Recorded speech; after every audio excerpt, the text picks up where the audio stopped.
কক্সবাজারের পেকুয়াকে পৌরসভা ঘোষণা করায় মাননীয় স্বরাষ্ট্রমন্ত্রী সালাহউদ্দিন আহমদের প্রতি কৃতজ্ঞতা জানিয়ে র্যালি ও শোকরানা সভা অনুষ্ঠিত হয়েছে। মঙ্গলবার সকাল ৯টার দিকে পেকুয়া পৌরসভার সর্বস্তরের জনসাধারণের আয়োজনে একটি বর্ণাঢ্য র্যালি বের করা হয়। র্যালিটি উপজেলার বিভিন্ন গুরুত্বপূর্ণ সড়ক প্রদক্ষিণ শেষে উপজেলা বিএনপি কার্যালয়ের সামনে শোকরানা সভায় মিলিত হয়। সভায় বক্তারা বলেন, পেকুয়াকে পৌরসভায় উন্নীত হওয়ায় এলাকার উন্নয়ন, নাগরিক সুবিধা ও আধুনিক সেবা কার্যক্রম আরও সম্প্রসারিত হবে। এজন্য তারা মাননীয় স্বরাষ্ট্রমন্ত্রী সালাহউদ্দিন আহমদের প্রতি কৃতজ্ঞতা প্রকাশ করেন।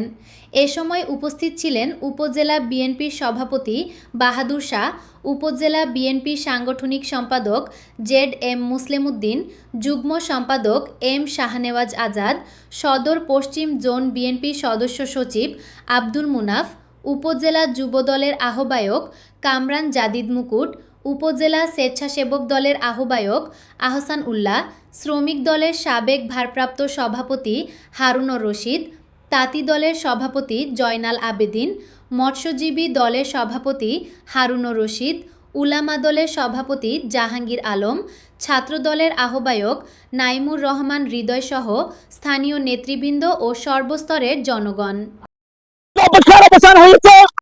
গতকালকে আনুষ্ঠানিকভাবে পেকুয়া পৌরসভার পূর্ণাঙ্গ গেজেট প্রকাশ হইতে এবং আমরা পৌরবাসী হিসেবে পরিচয় লাভ করেছি। আমাদের এই গর্বিত পরিচয়ের জন্য আমাদের প্রান্তীয় নেতা, যার হাত ধরে পেকুয়া উপজেলা প্রতিষ্ঠা হয়েছিল এবং পেকুয়া পৌরসভা প্রতিষ্ঠা হয়েছে, আমরা ওনাকে সকল পেকুয়াবাসীর পক্ষ থেকে লাল লাল সালাম এবং কৃতজ্ঞতা জানাচ্ছি। আপনারা জানেন, গতকালকে পেকুয়া পৌরসভা চূড়ান্ত রূপ ধারণ করেছে, যাকে আপনারা গত 12 তারিখ বিপুল ভোট দিয়ে নির্বাচিত করেছিলেন।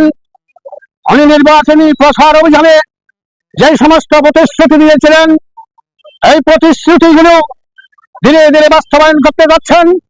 তার ফলশ্রুতিতে গতকালকে পেকুয়া উপজেলার চূড়ান্ত পৌরসভার রূপরেখা ঘোষণা করেছেন সরকার কর্তৃক। পেকুয়া উপজেলার সর্বস্তরের জনগণের পক্ষ থেকে আমরা ওনাকে বাংলাদেশ জাতীয়তাবাদী দলের তরফ থেকে এবং পেকুয়ার সর্বস্তরের জনগণের পক্ষ থেকে আন্তরিক ধন্যবাদ এবং মোবারকবাদ জানাচ্ছি। সম্মানিত উপস্থিতি, আপনারা খুশি হবেন, উনি পেকুয়া উপজেলার বিভিন্ন উন্নয়নের কর্মকাণ্ড ইতিমধ্যে শুরু করেছেন। ইতিমধ্যে পেকুয়া ইউনিয়নের প্রায় 30 কোটি প্রকল্প ইতিমধ্যে ঘোষণা করেছেন, অলরেডি টেন্ডারের প্রক্রিয়াধীন আছেন। আপনারা ওনার হাত ধরে পেকুয়া উপজেলার যে উন্নয়নের বন্যা শুরু হবে, সেই বন্যাতে আপনারা উপভোগ করবেন, সেই আশা, সে প্রত্যাশা রেখে আপনাদের সবাইকে আন্তরিক ধন্যবাদ এবং মোবারকবাদ জানিয়ে আমার বক্তব্য এখানে শেষ করছি।